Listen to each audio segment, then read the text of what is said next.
नमस्कार, आपका स्वागत है। महाशिवरात्रि के दिन भूल से भी ना करें ये 5 काम, नहीं तो शिवजी के क्रोध का सामना करना पड़ सकता है। माना जाता है कि जब यह संसार, आकाश पाताल, ग्रह मंडल, सूर्य चंद्र कुछ भी नहीं था, तब केवल ओम था। इसी अक्षर के गुंजकार से शिवलिंग की स्थापना हुई थी, जिसकी सबसे पहले पूजा ब्रह्मदेव और भगवान श्री हरि विष्णु द्वारा की गई थी। जैसे शिवलिंग कहाँ से शुरू होता है और कहाँ खत्म होता है, इसका कोई अंत नहीं है, उसी तरह शिवजी का भी ना कोई आरंभ है और ना ही कोई अंत। वे सर्वव्यापी है, वे मोक्ष का द्वार है, जहाँ हर व्यक्ति को इस संसारी माया जाल से मुक्ति प्रदान होती है। वे ही महाकाल है। इस समस्त ब्रह्मांड के कण कण में बसी हुई असीम ऊर्जा शिव ही है। शिव ही आदि है और शिव ही अनंत है। शिवजी को भोलेनाथ भी कहा जाता है, क्योंकि वे अपने भक्तों में किसी भी प्रकार का भेदभाव नहीं करते हैं। फिर चाहे वो पशु हो या मानव हो, दानव हो या देवता ही क्यों न हो, सभी भगवान शिवजी के लिए समान है। शिवजी हर मोह से परे है। उन्हें धन, लोभ, लालच, पंच पकवान से प्रसन्न नहीं किया जा सकता है। उन्हें केवल सच्ची श्रद्धा से ही प्रसन्न किया जा सकता है। सच्चे मन से चढ़ाई हुई एक बूंद जल भी शिवजी को प्रसन्न कर सकती है, और मन में कपट और द्वेष का भाव रखकर पंच पकवान, सुवर्ण आदि चढ़ाकर भी शिवजी को प्रसन्न नहीं किया जा सकता है। हम सभी शिवजी को भोले भंडारी कहते हैं, क्योंकि वे भोले बाबा है, कोमल हृदय वाले हैं, जो हर किसी को क्षमा प्रदान करते हैं। किंतु शिवजी का और एक रूप भी है, जिसे अत्यंत भयंकर माना जाता है। शिवजी के इस भयंकर रौद्र रूप को देखकर भी समस्त देवी देवता भी डर जाते हैं, तो हम साधारण मनुष्य की बात ही क्या।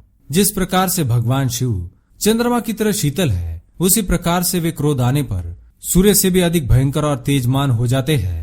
तब उनका सामना करने की क्षमता किसी के भी अंदर नहीं होती है। इसलिए हमें सदैव ही भगवान शिव को प्रसन्न करना चाहिए, न कि उनके क्रोध का सामना करना चाहिए, क्योंकि भगवान शिव के क्रोध का सामना करने पर कोई भी जीव कामदेव की तरह भस्म हो जाता है। इसलिए आज के इस वीडियो में हम आपको बताने जा रहे हैं कुछ ऐसे कार्यों के बारे में जो भगवान शिव को क्रोध दिलाते हैं, और खासकर महाशिवरात्रि के दिन तो हमें ऐसे काम भूल से भी नहीं करने चाहिए।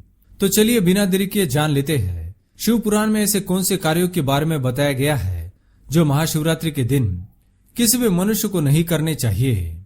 पर उससे पहले अगर आपने चैनल को सब्सक्राइब नहीं किया है तो इसे सब्सक्राइब कर लीजिए, साथ ही वीडियो को एक लाइक करना ना भूले। सबसे पहली बात, स्त्री का अपमान। शिवजी और माता पार्वती के एक स्वरूप को अर्धनारीश्वर कहा जाता है। इसके बारे में हम सभी जानते हैं। जो लोग अर्धनारीश्वर का महत्व नहीं समझते हैं, वे स्त्री का अपमान, स्त्रियों के साथ गलत व्यवहार करते हैं। यदि आप चाहते हैं कि सच में शिवजी आप पर प्रसन्न हो, तो महाशिवरात्रि के दिन भूल से भी किसी भी स्त्री का अपमान ना करें, चाहे वह आपकी माता हो, बहन हो, पत्नी हो या अन्य कोई नारी हो। यदि महाशिवरात्रि के दिन आप किसी स्त्री का अपमान करते हैं, तो आपको शिवजी के क्रोध का ही सामना करना पड़ेगा। दूसरी बात, पशु हत्या। शिवजी का एक स्वरूप पशुपतिनाथ भी है, जिसका अर्थ है इस समस्त सृष्टि के पशुओं के पालनहार। शिवजी के लिए सभी जीव एक समान है।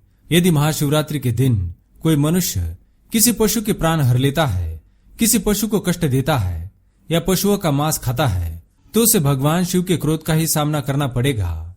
तीसरी बात, देर तक सोना। महाशिवरात्रि की रात्रि में जो भी भक्त जागरण करके शिवजी की आराधना करता है, वह शिवजी की विशेष कृपा का अधिकारी बन जाता है। लेकिन जो लोग महाशिवरात्रि की रात्रि में जागरण किए बिना, व्रत किए बिना ही सो जाते हैं, वे भगवान शिवजी की कृपा से वंचित रह जाते हैं। इसलिए महाशिवरात्रि के दिन आप सुबह जल्दी जाकर स्नान आदि करने के पश्चात भगवान शिवजी के मंदिर में जाकर उनकी पूजा अवश्य करें। शिवजी आप पर अवश्य ही प्रसन्न होंगे।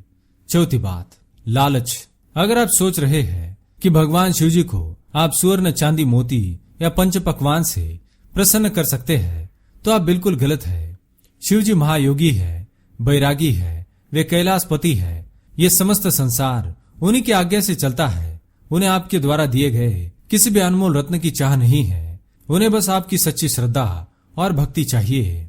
लेकिन जो लोग लालची है, लालच के कारण दूसरों का धन छीनते हैं या दूसरों के साथ कपटपूर्ण व्यवहार करके उनका धन हड़पते हैं, ऐसे लोगों पर भगवान शिव कभी प्रसन्न नहीं होते हैं, बल्कि ऐसे लोगों को शिवजी के क्रोध का ही सामना करना पड़ता है। पांचवी बात, गुरु का अपमान। भगवान शिव इस संसार के सबसे पहले गुरु है।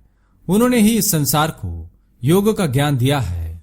इसलिए महाशिवरात्रि के दिन अपने गुरु का अपमान ना करे। जो भी मनुष्य इस दिन अपने गुरु का अपमान करता है उसे शिवजी के क्रोध का ही सामना करना पड़ता है। छठी बात, शारीरिक संबंध। महाशिवरात्रि के दिन पति और पत्नी को पवित्र रहकर शिवजी की पूजा आराधना करनी चाहिए, तभी उन्हें शिव पूजा का फल प्राप्त होता है। लेकिन जो पति पत्नी महाशिवरात्रि के दिन शिवजी की आराधना करने के बजाय शारीरिक संबंध बनाते हैं, कामदेव के द्वारा उत्पन्न किए गए माया जाल में फंसकर रतिक्रिया करते हैं, वे भगवान शिवजी की कृपा से वंचित रह जाते हैं। इसलिए महाशिवरात्रि के दिन पति और पत्नी को भूल से भी शारीरिक संबंध नहीं बनाना चाहिए। तो दोस्तों, ये थे वो 6 काम जो हमें महाशिवरात्रि के दिन भूल से भी नहीं करने चाहिए। अगर ये वीडियो आपको पसंद आए तो इसे लाइक करें, कमेंट में हर हर महादेव अवश्य लिखें, साथ ही चैनल को सब्सक्राइब करें। धन्यवाद।